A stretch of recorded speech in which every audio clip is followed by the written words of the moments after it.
பற்றற்ற நிலை கொண்டு பாரோர் அனைவரின் துயரம் நீக்க பூமியில் அவதரித்த மகான்கள் பலர். அத்தகைய வரிசையில் 18 சித்தர்களுள் ஒருவரான ஸ்ரீ ஸ்ரீ பாம்பாட்டி சித்தர் ஐயாவின் சீடருமான ஸ்ரீ ராமதேவர் சித்தர் ஐயாவின் அவதாரமான ஸ்ரீ ஸ்ரீ வேலுத்தேவர் ஐயாவின் வாழ்க்கை வரலாற்றின் ஒரு பகுதியை தொகுப்பாக இப்பதிவில் காணலாம். தென் தமிழகத்திலே வளம் பொருந்திய திருச்சிராப்பள்ளி மாவட்டத்தில் ஏர்போர்ட் அடுத்துள்ள சுப்பிரமணியபுரத்திலே 12/5/1966 அன்று மன்னை எஸ். ராஜ் சந்தானலக்ஷ்மி என்னும் தம்பதியினருக்கு ஒரு குழந்தை ஜனித்தது.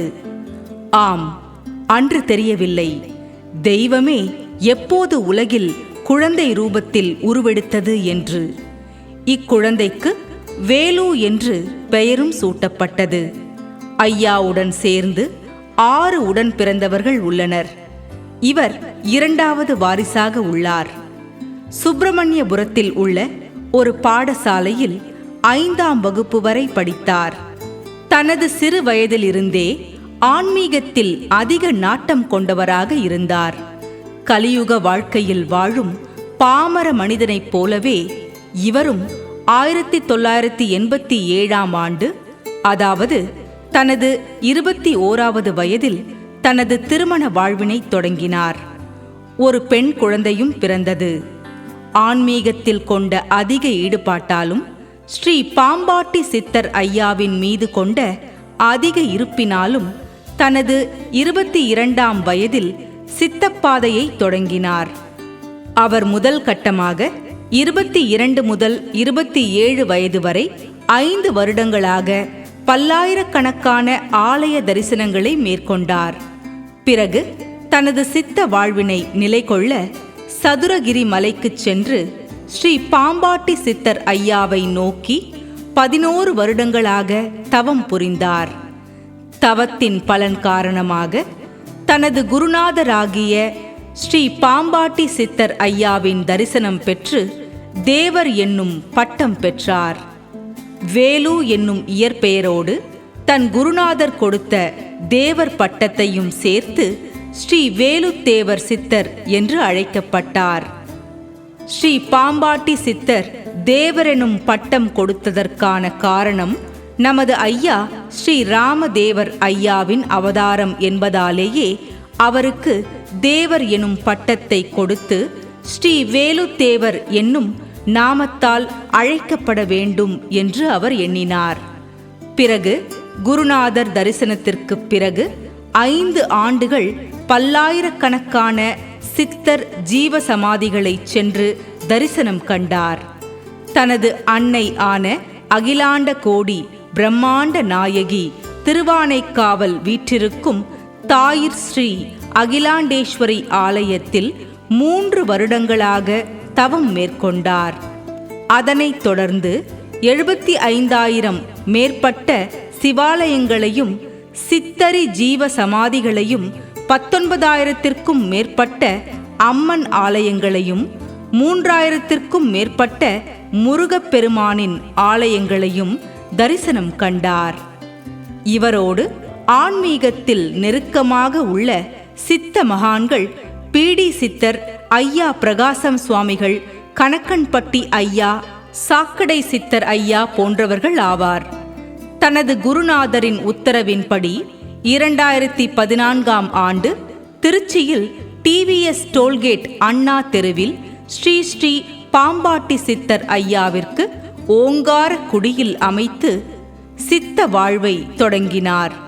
வருடங்களும் கடந்தது, வார்த்தைகளும் மறைந்தது. ஆம், 2020ஆம் ஆண்டு பிப்ரவரி 21ஆம் தேதி 54ஆம் வயதில் ஸ்ரீ வேலுத்தேவர் ஐயா மௌனம் மொழிந்தார். இவரை மௌன சித்தர் என்றும் அழைப்பதுண்டு. மேலும் பான்பராக்கு ஒன்றையே உணவாக எடுத்துக்கொண்டு உணவுகள் அனைத்தையுமே விட்டு விலகி இருந்த இவரை ஸ்ரீ பான்பராக்கு சித்தர் என்றும் பக்தர்கள் அழைத்து வந்தனர். ஸ்ரீ ராமதேவர் ஐயாவின் அவதாரமாக கருதப்படுகின்ற ஸ்ரீ வேலுத்தேவர் ஐயா. ராமதேவர் ஐயா எவ்வாறு மருத்துவத்திற்காக தனது உடலை அர்ப்பணித்தாரோ அதே போலவே ஸ்ரீ வேலுத்தேவர் சித்தர் ஐயாவும் பல பக்தர்களின் மனக்குறைகளை தீர்ப்பதோடு அல்லாமல் பலருடைய உடல் பிணிகளையும் நீக்கியுள்ளார். மருத்துவரால் கைவிடப்பட்ட பல நூற்றுக்கணக்கானவர்களுக்கு இவர் தன் சிகிச்சை மூலம் குணப்படுத்தி உள்ளார். இவருடைய அமர்வு முறையும் ராமதேவர் சித்தர் ஐயாவின் அமர்வு முறைப்படியே அமைந்திருக்கும்.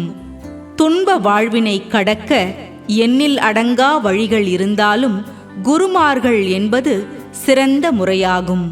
பல மாவட்டங்களில் இருந்தும் பல நாடுகளில் இருந்தும் பல பக்தர்கள் தங்களின் பல்வேறு எண்ணங்களுக்கு தீர்வு கண்டு செல்கின்றனர்.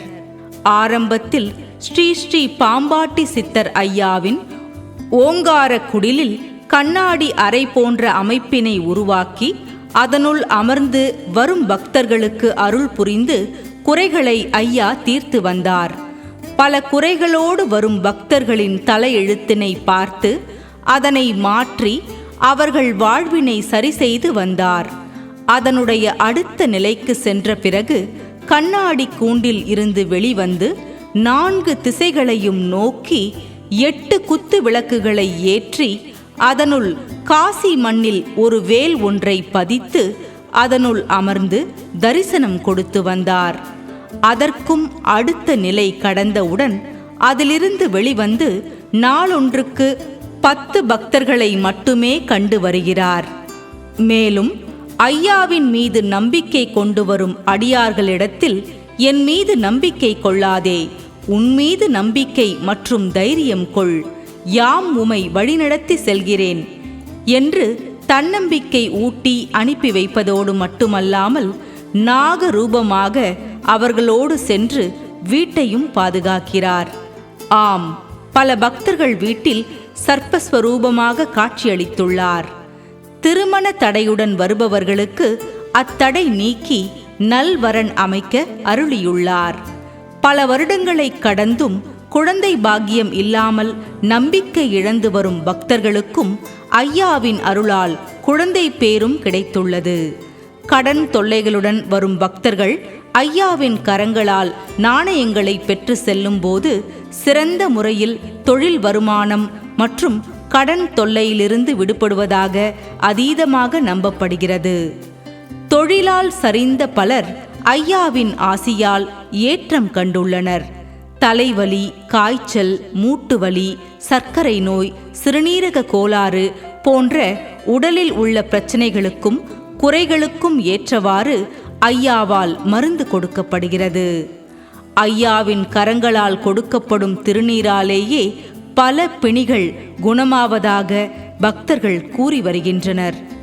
பல நெடுந்தூர யாத்திரைக்கு செல்லும் சிவனடியார்கள் ஐயாவின் தரிசனம் பெற்று ஆசீர்வாதம் வாங்கி செல்கின்றனர். இங்கு பல குழந்தைகள் ஐயாவை காண்பதற்காகவே வருகின்றனர்.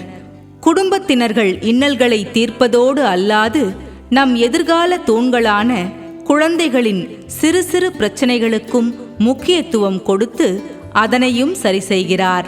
குழப்பங்களோடு வரும் பல பக்தர்கள் இங்கு வந்த பிறகு மன தெளிவினை பெற்று செல்கின்றனர்.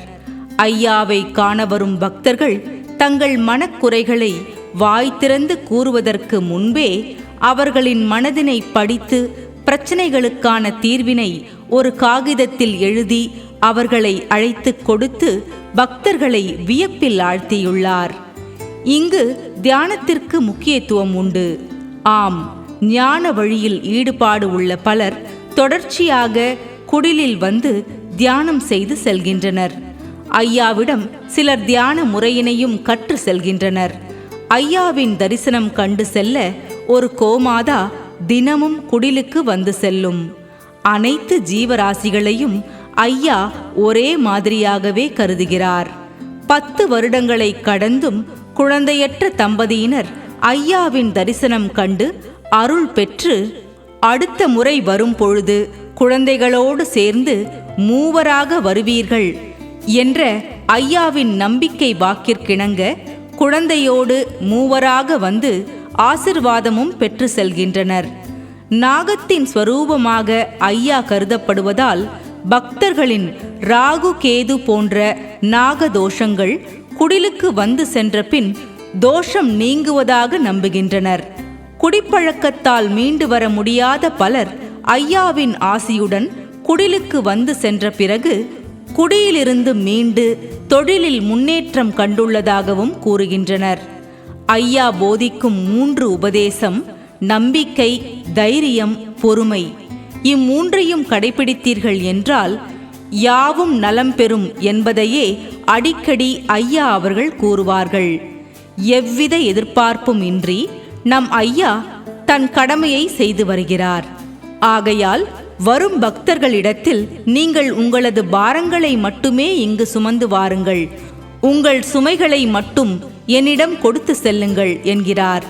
எவ்வித கட்டண முறையும் குடிலில் கிடையாது. சங்கடங்களை தீர்க்கும் சதுரகிரி வாசனாகிய நம் ஸ்ரீ ஸ்ரீ வேலுத்தேவர் சித்தர் ஐயா என்றும் மழலை பொருந்திய சிரிப்போடு அமர்ந்து வரும் பக்தர்களின் இன்னல்களை தீர்த்து வருகிறார்.